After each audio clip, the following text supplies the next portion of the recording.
Sandy, and welcome to Life with Sandy.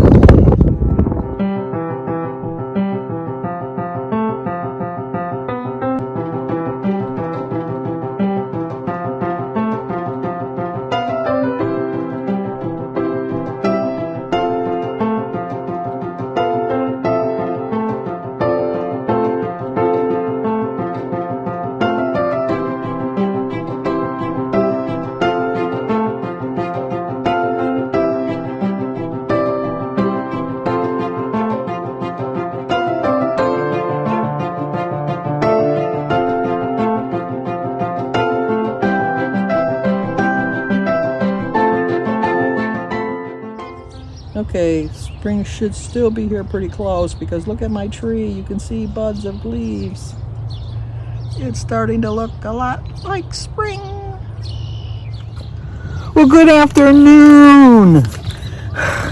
Probably about 2 o'clock. I went for my walk between the raindrops. It was really raining really hard earlier, but now it's just cloudy. But we have birthdays today. I had to write them down. Not that I have to write them down, but I just want to make sure I don't forget anybody. Today is April Rainey's birthday. So April, happy birthday to you. Happy birthday to you. Happy birthday, dear April. Happy birthday to you. Cha-cha-cha. It's also Ann Bateman's birthday. Happy birthday to you. Happy birthday to you. Happy birthday, dear Ann. Happy birthday to you. Cha-cha-cha. And also, it's Sue Warren's birthday. All of you have been like long-time subscribers. But happy birthday to you. Happy birthday to you. Happy birthday, dear Sue. Happy birthday to you. Cha-cha-cha. Well, I hope all 3 of you have a great birthday. I didn't need to wear a coat. I just have my sweatshirt on. So that was pretty cool. It's a little damp. There were a couple little raindrops. Raindrops keep falling on my head. But I didn't mind. And then I need to get a haircut because look, I got my little wings going here. That's a sign. That's a sure sign that I need a haircut. Jim always thinks that I don't need a haircut. He always says, let me see if I can fix that.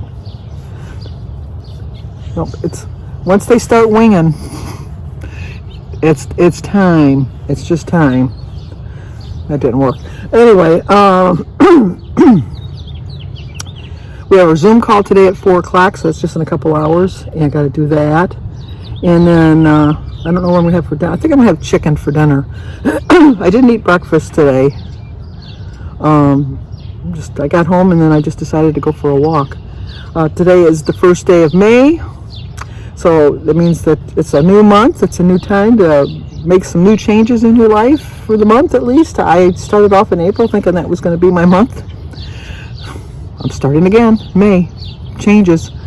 One of the first changes that I'm going to have to wrap my head around, which is going to be very, very, very, very, very difficult for me, is my church. It's changed so much since I've last been there. There's been our pastor before 2020 was causing a ruckus and people were trying to get rid of him anyhow. And so his tenure was supposed to end in June and they were going to bring in another pastor. And everybody was kind of looking forward to that because his changes are just so different. He started off looking for religion. He wasn't a first-time Catholic.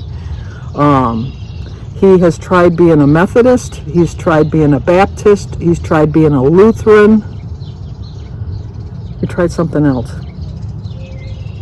And then he set on Catholicism, and so he became a Catholic. And then he followed through and became a priest. Somebody forgot to tell him that the Catholic Church has changed considerably since 1950. Because when I go to Mass in my church now, it's like I'm stepping back in time, and it's like when I was in grade school in 1950. He has changed so much of everything. It's just, and in my opinion, not for the good. There's another church that's probably about 10 or 15 minutes farther, but it's a really old church, and it still kind of follows the old ways, but not the 50s. I think they're like in the 70s at least. But and then there's a really modern church that's probably about a half hour away from me. So I am considering, because some of the changes that he made was, well, let's start off with, he got rid of all the ushers. We don't have any ushers anymore. None. So there's nobody like to tell you that there's a seat available. Not that that was their only job, but, to kind of guide you along and, tell people not to take up so much space. That was their job, which leads us to the other one of their duties was to handle the collection plate. No, they don't. We don't have a collection plate anymore. We have a basket in the back of the church with a policeman sitting by it to make sure nobody steals from it. Such a warm environment, right? No, I didn't like that either. He got rid of all the altar servers, which I think that you want to start with the young men and women, because our former pastor had girls as altar servers, and he had altar boys, altar girls, and so that kind of got them more involved in the church, and they were willing to further their faith, I guess, and live their faith more by serving on the altar. And when he came, he got rid of the girls and just kept the boys. And then, but now since the pandemic, he's got rid of both the altar girls and the altar boys. So he's got rid of them. So there's no altar girls, no altar boys, no ushers. Also, another change that he did was he got rid of all the extraordinary ministers. So the only one that gives out communion is the priest, because there's only one priest in our parish, and the deacon. We only have one deacon. And they're the only ones that give out communion, which I could somewhat live with that. My church is a very large church. We have 3,500 families in our church, and we have 2 masses on Sunday and 1 mass on Saturday. And it's a pretty full church. It's pretty packed. And we probably have, it sets up in our church, there's like a double set of pews on this side, and then a set of pews on this side of the altar, and then 3 sets of pews in front of the altar, and then 1 big set of pews on the other side of the altar. So I would say in total, we probably have, I would say at least 100 rows, 100 pews of people that, parishioners. And so now he has started, and I don't have a problem with the parable, the last shall be first and the first shall be last. So he goes to the back of the church, and on the very last row, they go to communion first. Okay, I don't have a problem with that, except for the fact they only have 1 person bringing the rows up. And it's the head of the catechism, the religious ed. And so she goes from row to row, or pew to pew, letting them go up one at a time. So then they got to, from the back of the church, you got to wait till they walk all the way to the thing, and then they got to walk all the way to the back, and then they got to walk all the way to the front. And then they're kind of confused. Which do they go, since they're on this side of the church, do they go to the deacon, rather than both of them go, one to the deacon, one to the priest? I, in my wisdom, have people from every set, start with the back pews of both sides and work your way to the front and then go that way. So I had a hard time with that. The piano was donated by somebody. We have a very rich parishioner in our parish that always was donating all kinds of stuff. And he donated a piano. And the priest sold the piano without asking him. And I guess when he gave, I don't know this for a fact, but the rumor is that when they gave the piano, it was on the understanding that they weren't going to sell it. But that was with the old pastor. So this new pastor thought that he could sell it. So he sold the piano. They got rid of the children's choir, because he's not a really big fan of kids. And it's just, so I'm not happy, to say the least. So one of the first major changes that I have to make is decide if I want to drive the extra distance to go to another parish, or just, which I can do very easily, bring my rosary, and during communion just say my rosary. I'll have plenty of time to say a rosary by the time everybody gives communion, because I like that it's my parish. I like that it's home. I like that I've been going there for 16 years, and I just don't feel like I want somebody to chase me out, I guess. I don't know. So I'm really pondering on that for the month of May. Also, another thing I'm pondering on is I really do think this last week I've done really well with my portion sizes. I've shown you my food. I don't show you so much on the weekends, which I know is my downfall because weekends are really bad for me. But I had a very successful day yesterday. Friday's kind of boring. It's a tuna fish sandwich.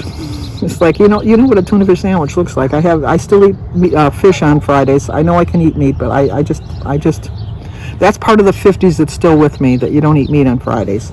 It's a choice I make. It's not something the church makes. It's just a choice that I make. But and it doesn't bother me. I like tuna fish. So but I cut way back on my berries, and I think people were surprised on my grocery haul that I didn't have any berries, because I had berries still in the refrigerator, and I'm just trying to eat from them and not go crazy. And I'm going to try up some different recipes. Jim has agreed to eat the way I'm going to eat somewhat. I'm still going to prepare them Weight Watcher friendly, and then he'll still have his bread and butter and all that good stuff, but I can't stop him from that. But he's going to be working more afternoons later, so he won't be home for dinner this week.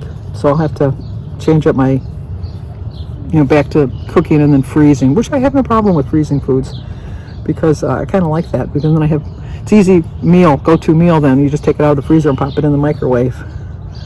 So that's some of the changes I'm going to make. I usually don't walk on Sundays. I started off May 1st walking on a Sunday, because I thought I got to get my walking in. I got to get crack-a-lackin' with my walking. I so enjoy it. It just starts my day off right. Although my day has started, it's like I said, it's after 2 o'clock, but it's just so much. I feel so much more accomplished, and I feel so much more like, okay, you walked almost 2 miles. Are you going to really blow it now by having something, that's not really on your plan? So I'm not going to do that. And then I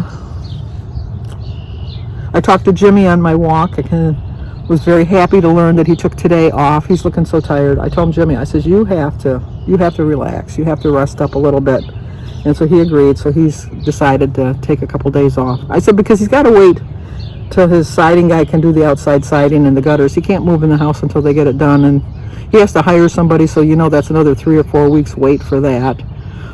He has to pay rent on where he's at till October anyhow, so it's not like he's in a big rush to get out, although he's anxious to get out of out of the trailer into the house.